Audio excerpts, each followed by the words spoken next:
दुर्गोत्सव. दुर्गोत्सव म्हणजे नवचैतन्याचा नवरात्रोत्सव. हा उत्सव आपल्या सगळ्यांचा आवडता उत्सव. आम्हा देवगावकरांसाठी हा उत्सव म्हणजे ज्ञान, मनोरंजन, महिला शक्ती असा तिहेरी संगम असलेला शारदोत्सव. वडीलधाऱ्या पिढीपासून सुरू झालेली शारदोत्सवाची परंपरा आम्ही गेल्या वर्षापासून पुन्हा सुरू केली आहे, ज्यात विविध विषयांचा समावेश असतो.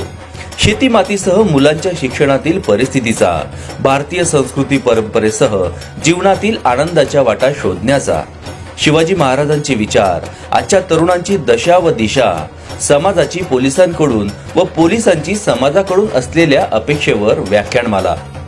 एवढंच नाही तर आपल्या अहिराणी बोलीभाषेतून होणाऱ्या विनोदाचा मनमुराद आनंद देखील याच शारदीय व्याख्यानमालेतून आम्हाला मिळाला.